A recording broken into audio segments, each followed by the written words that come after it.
Hello dear student, welcome. तो अभी next topic हम लोग डिस्कस करें इकोनॉमी में, कमर्शियल ट्रेड पॉलिसी में प्रोटेक्शनिस्ट पॉलिसी। ओके, तो प्रोटेक्शनिस्ट पॉलिसी का प्रोटेक्शन का मतलब समझ गया कि बचाना, राइट।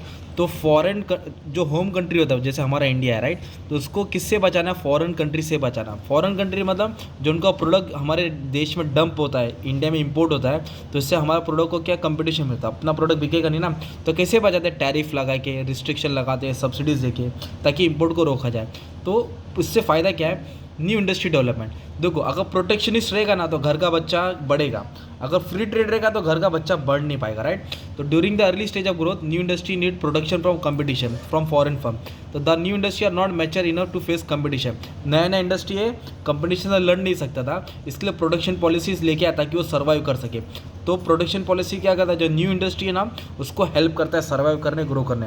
अगर प्रोटेक्शनिस्ट नहीं रहता तो भी फॉरेन कंट्रीज़ का जो भी कंपनी है, एमएनसी, पूरा कच्चा खा जाता है। बैलेंस ऑफ पेमेंट, बीओपी का मतलब होता है इंपोर्ट और एक्सपोर्ट। इंपोर्ट और एक्सपोर्ट, इंपोर्ट कब होएगा? जब हम कोई भी चीज़ परचेस करेंगे तो पेमेंट करना पड़ता है, एक्सपोर्ट करेंगे तो पैसा आएगा। तो जब हम ज़्यादा इंपोर्ट करेंगे ना तो अपना बीओपी की वजह नेगेटिव होगा, उसको डेफिसिट बोलते हैं, और ज़्यादा एक्सपोर्ट करेंगे तो सरप्लस रहेगा। तो बीओपी का बहुत प्रॉब्लम होता है, क्योंकि हम लोग इंपोर्ट ज़्यादा कर देते हैं ना। तो फिर प्रोटेक्शनिस्ट से क्या होगा? इंपोर्ट पे एक लिमिट लगा दिया कि हम इस लेवल तक ही इंपोर्ट कर सकते हैं, उससे ज़्यादा इंपोर्ट नहीं कर सकते। जिससे इंपोर्ट कम हो रहा है और एक्सपोर्ट थोड़ा बढ़ रहा है, इसलिए हमारा बीओपी क्या हो रहा है? सुधर रहा है। ओके, मैनी डेवलपिंग कंट्रीज है import is more and export is less, which create deficit, shortage हो रहा है, राइट। तो जैसे टैरिफ कोटा लगाने से क्या इंपोर्ट थोड़ा सुधार आने लगा, ये फायदा होता है, राइट। और फिर तो गवर्नमेंट टैरिफ लगाता है, टैक्स लगाता है, ड्यूटी लगाता है, इसलिए गवर्नमेंट का झोली बढ़ता है, गवर्नमेंट रेवेन्यू बढ़ रहा है। तो गवर्नमेंट अलग अलग टैक्स से क्या होता है? गवर्नमेंट का झोली बढ़ता है। वड़ा पाव खाओ, टैक्स नहीं है, बट हाँ तुम बर्गर खाएंगे उस पर तुमको सर्विस टैक्स देना पड़ता है, अलग अलग गुड्स एंड सर्विस जीएसटी लगता है। तो इस तरह गवर्नमेंट को अलग अलग टैक्स का रेवेन्यू जनरेट होता है। एंटी डंपिंग इंस्ट्रूमेंट, डंपिंग का मतलब ये होता है कि जो चाइना क्या करता है, मतलब चाइना एक सेलर है जो अपना माल है ना, जो अपना प्रोडक्ट है ना, इंडिया में सस्ते के भाव में लेके आता है। अब ये पेंसिल इंडिया में 5 का मिलता है और चाइना 1 रुपये का पेंसिल लाएगा तो बच्चा एक वाला ही पेंसिल खरीदेगा, तो चाइना को ज़्यादा फायदा आएगा। तो ये डंपिंग होता था। तो प्रोटेक्शनिस्ट मतलब रोकना, अब कोई भी डंप नहीं करेगा, कोई भी कचरा इंडिया में डालेगा नहीं। तो डंपिंग को रोकने, एंटी डंपिंग मतलब कचरा फेंकना, एंटी डंपिंग मतलब सस्ते के माल को रोकना। तो डंपिंग रोकने के कारण अपना होम इंडस्ट्री डेवलप हो रहा है, ये बताने का। ओके, तो इंपोर्ट कम हो गया। Okay, self sufficient. तो प्रोटेक्शनिस्ट पॉलिसी पे हम क्या है, किसी पे डिपेंड नहीं रह गए। फ्री ट्रेड में क्या है, हम सब चीज़ पे डिपेंड रहते हैं, वो आएगा लेके आएगा, ये आएगा हम बनाएंगे।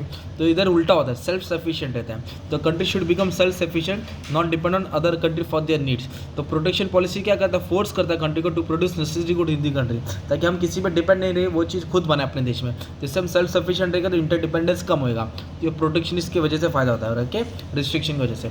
फिर देश में एम्प्लॉयमेंट होएगा, ये पॉइंट कॉमन डाल देने का है, एम्प्लॉयमेंट होएगा, इकोनॉमिक ग्रोथ होएगा ना।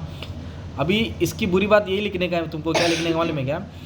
आपने इसका जो एडवांटेजेस पढ़े ना, फ्री ट्रेड का एडवांटेजेस पढ़े ना, ये डिसएडवांटेज में डाल देंगे। कंपटीशन ज़्यादा होता है, टेक्नोलॉजी शेयरिंग पॉसिबल नहीं है, प्राइस इधर बढ़ जाएगा, इसको नेगेटिव में डाल देंगे ना, इसको नेगेटिव में, तो तुम्हारा कमर्शियल ट्रेड पॉलिसी का डिसएडवांटेजेस बढ़ जाएगा। ओके, तो जो प्रोटेक्शनिस्ट पॉलिसी है उसमें क्या होता है? रूल्स एंड रेगुलेशन आ जाता है। अब मीनिंग पढ़ेंगे, तुम्हारा डाउट क्लियर हो जाएगा। Production policy product domestic industry, घर की इंडस्ट्री, होम इंडस्ट्री को वड़ा पाव का बचाता है। किससे? From competition. किससे कंपटीशन? बोले तो बर्गर, पिज़्ज़ा, और क्या है भाई? बर्गर, पिज़्ज़ा, हाँ वही फ्रेंच फ्राइज, ये सब बाय यूजिंग टैरिफ, क्योंकि इस पर टैरिफ लगता है, कोटास लगता है, रूल्स एंड रेगुलेशन लगता है, बस इतना ही बताने का था। तो प्रोटेक्शन मतलब चीज़ आएगा तो उस पर टैक्स लगेगा, प्रोटेक्ट कर रहे किसको? होम इंडस्ट्री को। तो ये शॉर्ट में तुमको समझाना है, शॉर्ट नोट्स में आएगा, तो दोनों में से एक ही एग्जाम आएगा, दोनों नहीं आएगा। ओके, कैसे भी आएगा आपको रेडी रहना है।